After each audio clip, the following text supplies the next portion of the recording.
Vídeo rápido para a gente falar sobre a Vale. Nós temos notícias não tão legais assim. A gente vai falar sobre operação, o mundo inteiro está preocupado com o preço do minério de ferro. A gente vai falar sobre os resultados e sobre o que esperar de dividendos da empresa. Sempre lembrando que na parte de baixo de todos os vídeos eu deixo uma lista de indicação de livros que você tem que obrigatoriamente ler antes de investir em alguma ação, antes de entrar no mercado de capitais.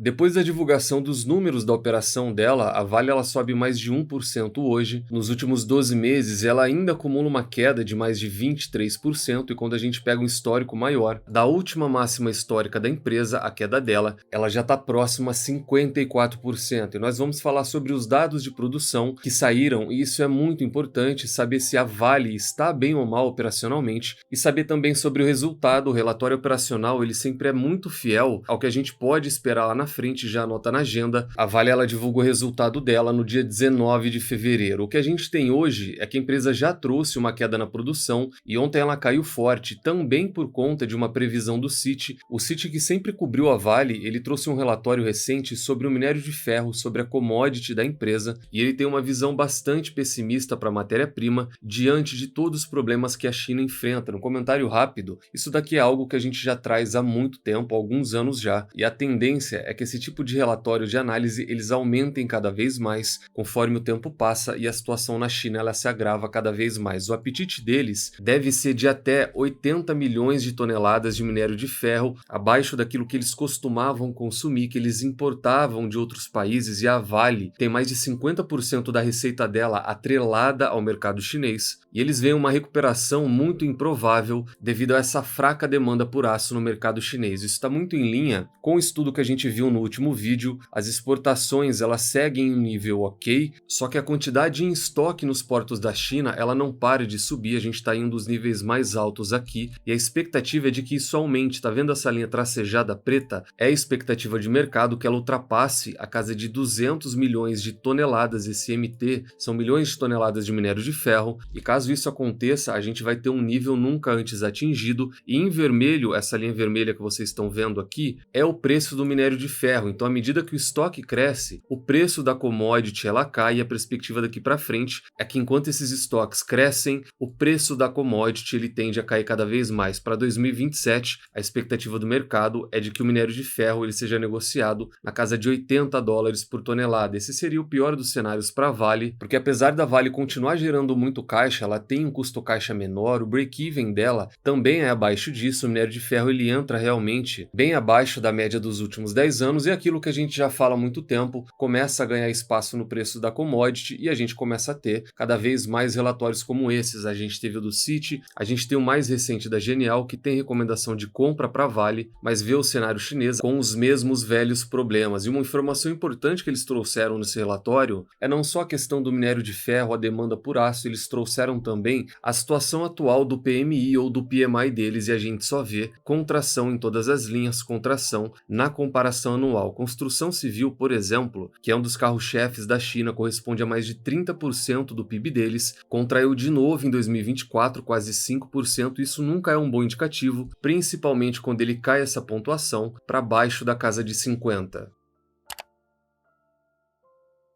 Vamos direto então para os números da empresa, depois eu faço os comentários. A Vale ela teve queda na produção do minério de ferro no quarto trimestre. A gente pega o relatório e em todas as linhas dele, os números eles não são nada animadores. A gente sempre vai olhar para resumo de produção, resumo de vendas e de preço realizado. Eu sempre falo que o cruzamento desses números é o que vai resultar em receita, EBITDA e lucro da empresa, que a gente vai ver no balanço. A gente vai passar de um a um cada um desses itens e nós vamos ver que praticamente todos eles estão em queda. Mas antes disso, eu queria comentar de novo sobre o S11D, que mesmo com essa queda de produção, ele é o único, e se a gente observar, uma das poucas altas, que continua em uma crescente ano após ano. Ele é quem segura grande parte da produção da Vale. Então, há muito tempo atrás eu comentei que a Vale acertou muito nesse projeto. Talvez esse seja o grande, maior acerto de todos os tempos da empresa, foi ter investido no S11D, porque mesmo com paralisação programada, ele continua entregando resultado em números. Se você é sócio da Vale e não conhece o S11D, puder, dá uma estudada que com certeza você vai se assustar com o tamanho dessa operação. No resumo de produção, a gente vai olhar sempre aqui em uma base de comparação anual, a gente está falando de uma empresa cíclica, e essa base trimestral ela não agrega muito, então em minério de ferro a produção caiu quase 5%, o minério de ferro é o carro-chefe, e ele sempre vai ganhar um maior destaque. Depois a gente tem Pelotas, que caiu 7% na base anual, depois a gente tem cobre e níquel, aqui a gente já fala de transição energética, e só os dois tiveram uma alta na produção. Um crescimento marginal, mas mesmo assim é uma melhora na comparação anual, cresceu 3%, enquanto o níquel cresceu 1,3%. Então o resumo de produção da Vale, ele não foi legal, ela tem as justificativas que ela traz e explica o motivo dessa queda, só que no resultado final, a produção da empresa caiu nesse trimestre. Depois a gente vem para vendas. Já que o operacional não foi tão legal assim, será que ela compensou na parte de vendas? Será que ela vendeu mais a ponto de fazer com que uma operação um pouco menor não impacte o resultado dela? E logo de cara a gente vê, as vendas elas caíram 10% no minério de ferro, depois no minério de ferro, e em todas as linhas a gente também teve queda, com exceção do cobre, que cresceu na produção e cresceu também na parte de vendas. Então o cobre provavelmente ele vai contribuir de maneira positiva para o resultado dela. Só que a gente ainda tem a última parte, que é o preço praticado. Isso serve para ela, serve para Petrobras, serve para Klabin, Suzano, qualquer empresa que o produto principal dela seja uma commodity. E de novo, aqui nessa coluna, a gente vê que em todas as linhas, com exceção do cobre, o preço realizado caiu, só que ele caiu bastante. Isso nunca é um sinal positivo para o balanço da empresa. O minério de ferro, aqui a parte de finos, o que a empresa praticou foi $93 contra $118 no quarto tri de 2023 e uma queda de mais de 21%. Pelotas caiu 12%, níquel caiu mais de 12% e o cobre foi o único que subiu, uma alta de quase 16%. Então a produção caiu, as vendas caíram e o preço praticado ele caiu e caiu bastante, mais de 21% na parte do minério, que é o principal produto da empresa. E com base nesses números, já dá para ter uma estimativa muito real do que a empresa vai entregar e no ano fiscal de 2024 todo. O lucro líquido ele deve atingir a casa de 10 bilhões de dólares. Aqui a gente sempre vai falar em dólares no caso da Vale, e no comentário rápido dá para ver a queda de quase 20 bilhões em 2022 para casa de 10 bilhões, uma queda de quase 50%. E por mais que isso pareça negativo, um lucro em queda vale sempre olhar para o operacional, ver como a empresa está performando, porque a gente fala de uma empresa cíclica, ela vai ter altos e baixos, tem que ter bastante estômago para lidar com esse tipo de empresa. Ela custava R$ 120,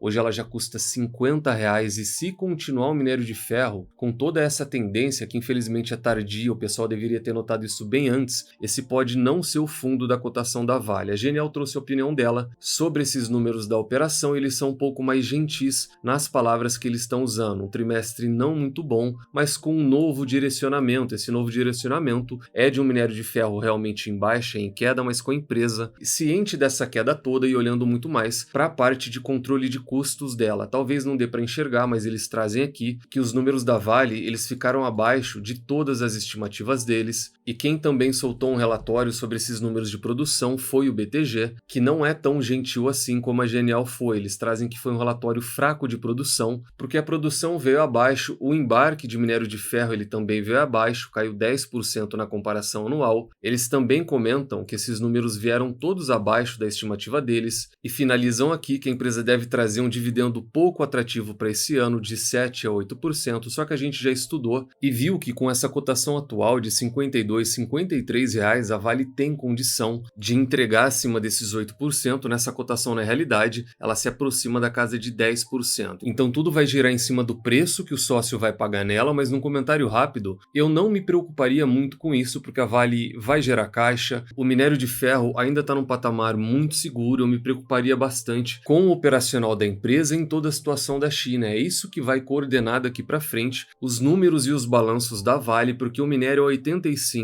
ou o minério 95, a Vale gera caixa e ela gera muito lucro. Então a tese de remuneração de dividendos dela é importante para manter o patrimônio do sócio, só que a recuperação de verdade, ela só vai vir e ela só vai acontecer quando a recuperação da China, ela de fato aconteceu. Então recuperação da cotação depende de demanda da commodity, dividendo da empresa, enquanto o minério de ferro possibilitar que a Vale gere caixa, a depender do preço que o sócio pagou, ela vai continuar distribuindo um pagamento muito aceitável. Com base em todos esses números que a gente viu, o que a Vale deve trazer de resultado no dia 17 de fevereiro, lembrando que isso daqui a gente sempre faz em todos os balanços da empresa e chega chega muito próximo, porque o relatório operacional ele é algo muito fiel daquilo que a gente pode esperar. A não ser que tenha algum não recorrente, os números eles devem girar em torno disso daqui. Então eu espero uma receita na casa de 10 bilhões, e aqui eu estou sendo conservador. O mercado espera um EBITDA de 3,5 a 3,8 bilhões. Esse daqui, na minha opinião, a Vale pode inclusive bater, mais por conta da questão de custos do que pela questão de produção, minério de ferro e preço praticado, porque a gente olhar só para aquele relatório, a gente teria um número bem menor. Essa daqui é a expectativa de mercado, e a minha expectativa do lucro é de uma queda de 15 a 25%. Não é uma queda muito grande, a gente tem empresas cíclicas caindo 50 a 60% no resultado. Isso daqui mostra toda a eficiência que a empresa tem, e eu sei que tem muita gente que não gosta, mas vale lembrar que isso faz parte do jogo. A gente fala de uma empresa cíclica que ainda tem condições de pagar um bom dividendo para esse ano. Então esse foi o vídeo de hoje, um vídeo bem rápido para ver os números e o que a empresa realmente deve entregar. Deixa no comentário se gostaram ou não, se são sócios da Vale ou se estão esperando uma correção um pouco maior para entrar na empresa. Se não faz parte da comunidade, considere fazer parte dela. E se você está pensando em migrar de corretora, eu uso o BTG, a carteira do canal também está no BTG. Tem um link na descrição, através dele dá para negociar alguns benefícios. Preenche pelo celular mesmo, leva menos de um minuto, e muito em breve o pessoal já vai entrar em contato com você. Nunca se esqueçam das 3 chaves do sucesso: encontre excelentes empresas a preços atrativos com uma excelente gestão e nunca mais as vendam. Tranque as 7 chaves. O Valor Investing foi e ainda é a melhor maneira do investidor pequeno individual multiplicar o seu capital na Bolsa de Valores. Nos vemos no próximo vídeo e até lá!